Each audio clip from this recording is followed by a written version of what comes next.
سامنے آ گیا. ایران میں انقلاب کے بعد یہی ڈاکٹر علی شریعتی کی کتابیں پڑھ کر ایک گروہ پیدا ہوا تھا جو یہ کہا کرتا تھا کہ جی قرآن بغیر معنی کے پڑھنا بالکل بیکار ہے. کیا فائدہ ہوتا ہے اگر خالی عربی میں قرآن پڑھ لیا, طوطے کی طرح رٹ لیا, اس کا کوئی فائدہ نہیں.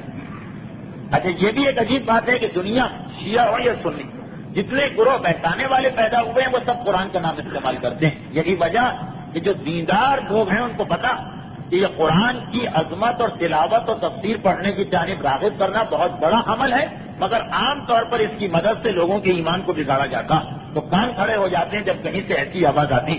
ایران میں یہ آواز پیدا ہو گئی, ایک گروہ پیدا ہوا جو صاف صاف یہی باتیں کہتا کہ جی کیا ضرورت ہے قرآن پڑھنے کی, قرآن کے ترجمے کو پڑھو, تفسیر کو پڑھو تو ٹھیک, خالی اگر الفاظ پڑھ لیے تو اس میں کیا ملے گا.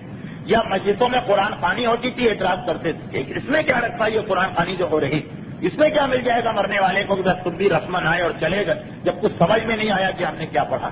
پھر ایسا ہی ایک گروہ پیدا ہو گیا کہ کیا ضرورت ہے یہ مجلس ماتم کی, انقلاب آ گیا, ہم کامیاب ہو گئے, مجلس و ماتم تو انقلاب کے لیے تھا, اب حسین کامیاب ہو گئے تو ان چیزوں کی کیا ضرورت رہی. اسی طرح آپ کو یقین نہیں آئے گا, ایک ایسا گروہ پیدا ہوا ایران میں جس نے یہ کہا کہ درود کی کوئی اہمیت ہی نہیں ہے.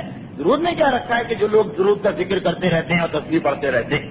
اور انتہائی تعجب ہوا مجھے جب اسی مجمع میں موجود میرے ایک بزرگ نے بتایا کہ یہاں بھی انہوں نے کسی کی زبان سے نہیں یہی بات سنی. تو یہ گروہ تھا ڈاکٹر علی شریعتی کا, اور کچھ اور اس میں لوگ شامل ہو گئے جو ایسی باتیں کہنا جنہوں نے شروع کر دی, اور نام آیت اللہ خمینی کا استعمال کیا جا رہا. تو آیت اللہ کوئی سے میں نے ایک دفعہ قرآن کے بارے میں پوچھا تھا کہ قرآن کا, انہوں نے کہا کہ نہیں, اصلی قرآن عربی الفاظ ہے, قرآن پڑھنے کا ثواب جتنا حدیثوں میں ہے کہ ایک حرف کے پڑھنے کا اتنا ثواب اور ایک آیت کا اتنا ثواب, وہ ترجمے کا نہیں, ترجمے پہ وہ ثواب نہیں ملے گا, وہ اصلی عربی الفاظ پڑھنے پہ ملے گا. اور ایسا ہی ایک سوال اس کتاب میں چھپا ہوا ہے جو میں سوال و جواب پڑھ کے آج کی گفتگو ختم کرتا ہوں, باقی مسئلے انشاءاللہ آئیں گا. یہ سب انقلاب کے بعد کے سوالات ہیں, اور کتاب میرے ہاتھ میں ہے, آپ کتاب کا ٹائٹل بخوبی دیکھ رہے ہیں. اس کے صفحہ نمبر 92 پر سوال نمبر 444 444.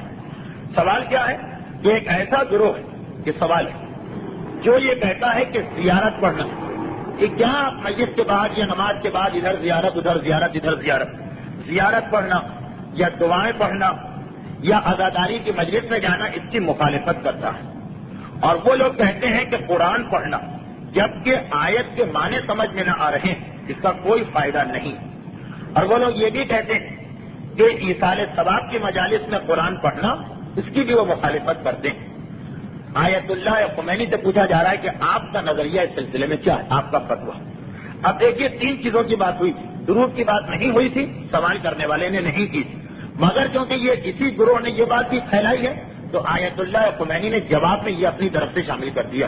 اب جواب سنیں کہ زیارت پڑھنا مجلس کے بعد, ماتم کے بعد, نماز کے بعد, یا جو معصومین سے مروی دعائیں ہیں وہ دعائیں پڑھنا, سید مظلومان کی عزاداری میں حصہ لینا, رسول و آل رسول پہ درود بھیجنا, یہ افضل قربات, قربت کے اللہ کے قریب کرنے والا افضل ترین عمل ہے.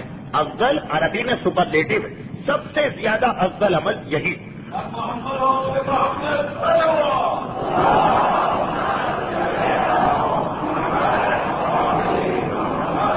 وہ آدم ساز فقط افضل قرباتی نہیں ہے, یہ آدمی کو بنانے والا عمل, آدمی ان اعمال سے بنتا. اور قرأت قرآن, قرآن کی تلاوت مستحبات میں سے ہے, اور اس کے ثواب کو ہدیہ کرنا مرنے والوں کو فائدہ پہنچانے میں سے ہے. بالکل واضح جواب آ گیا. آیت اللہ خمینی کا جواب بھی میں نے نقل کیا, یہ تو اتفاق سے آیت اللہ خمینی کا جواب کتاب میں ہے, وہ بہرحال میرے پاس استفتاء موجود ہے.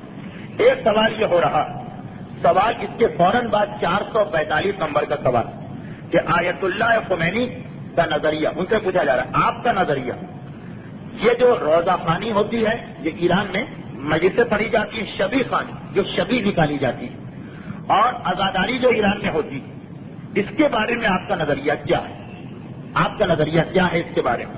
وہ جواب دیتے ہیں کہ اگر اس میں کوئی حرام یا مذہب کی توہین والی چیز نہ ہو تو اس میں کوئی حرج نہیں ہے, اور سید مظلومان کی عزاداری افضل قربات میں سے ایک ہے. سوال کرنے والے نے اپنے سوال میں مجلس کا تذکرہ بھی کیا اور شبی خانی کا تذکرہ بھی کیا اور عزاداری کا تذکرہ بھی کیا. مجلس خانی تو سمجھ میں آ گئی، مجلس پڑھنا. شبی خانی سے مطلب وہ شبیہیں ہیں جو ایران میں نکالی جاتی ہیں، اور عزاداری میں یہ ماتم وغیرہ آ گیا. تو یہ ساری چیزیں پوچھی گئی اور آیت اللہ خمینی کا جواب چھپی ہوئی کتاب، جو یہ کتاب چھپی ہوئی، اس میں سے ان کا جواب ہم نے بتا دیا کہ انہوں نے لکھا کہ اگر اس میں کوئی حرام نہ ہو اور مذہب کی توہین کا عمل نہ ہو تو اس میں کوئی حرج نہیں ہے، بلکہ عزاداری سید مظلومہ افضل قربات میں سے ہے، اگرچہ روزہ خوانی بہتر ہے، سب سے بہتر روزہ خوانی. تو یہ جو آپ نے تذکرہ کیا اے سوال کرنے والے مرد مومن، ایک ایسا گروہ پیدا ہو گیا جو فروع دین کے بعد کسی چیز کا قائل نہیں ہے، وہ غلط فہمی میں مبتلا ہے یا کوئی آدمی اس کو غلط فہمی میں مبتلا کر رہا. کیونکہ ایسے تو بہت سے گروہ اسلام میں پیدا ہوئے ہیں. آیت اللہ کوئی سے فتویٰ میں نے معلوم کیا تھا 2 سال پہلے کہ ایک ایسا گروہ بھی مسلمانوں میں ہے جو جنت اور جہنم کے ثواب اور عذاب کو خیالی سمجھتا ہے. یعنی وہ کہتا ہے کہ عذاب جہنم کیا ہے؟ بس خیال ہوگا کہ ہم کو سانپ کاٹ رہا ہے، بچھو کاٹ رہا ہے، آگ کاٹ رہی ہے، گرز پڑ رہے ہیں. جنت کی نعمتیں کیا؟ یہ ایسا نہیں کہ کوئی باقاعدہ جنت بنی ہے یا باغ بنے، بلکہ وہاں ہم کو خیال ہوگا کہ ہم نے اتنی نیکیاں کی ہیں، اب گویا ہم کو دودھ و شہد کی نہریں مل رہی ہیں اور نعمتیں مل رہی ہیں. یہ اس نظریے کے بارے میں آپ کا کیا خیال ہے؟ تو انہوں نے جواب دیا کہ اگر جنت و جہنم کو کوئی اس طرح سے خیالی سمجھتا ہے تو وہ آدمی کافر اور نجس ہے، اور اس سے پرہیز کرنا ہے جس طرح کافر سے پرہیز کرنا. یعنی اگر اس سے ہاتھ ملائے اور گیلا ہاتھ ہو تو آپ کا ہاتھ نجس ہو گیا. کہ مسلمانوں کا متفقہ عقیدہ ہے. عذاب قبر کے بارے میں اختلاف ہے ان معنوں میں کہ اس کی کیفیت کیا ہوگی. کیا کوئی سانپ آئے گا یا سانپ کی جیسی تکلیف محسوس ہوگی؟ مگر جہنم اور جنت اس میں تو قرآن کی نص ہے، اس لیے بالکل واضح مسئلہ کہ کوئی خیالی بات نہیں ہے بلکہ حقیقی عذاب ہوگا، حقیقی آگ جلے گی، حقیقی بچھو کاٹیں گے جو جہنم کے، جس کا تذکرہ قرآن نے کیا. بس میری بات تو بیکار ہے. آیت اللہ کوئی کا جملہ کہ خیال دانستر و جہنم و بہشت موجب کفرت، یہ انسان کو کافر بنا دیتا. پروردگارہ محمد و آل محمد کا واسطہ کہ ہمارے لیے راہ حق کو واضح رکھ. ربنا لا تزغ قلوبنا بعد اذ ہدیتنا، پروردگارہ ہدایت کے بعد ہمارے دلوں کو دوبارہ گمراہی کی طرف نہ موڑ. وہب لنا من لدنک الرحمہ، اور اپنی رحمت ہم پر نازل کر. انک انت الوہاب، بے شک تو ہی بخشنے والا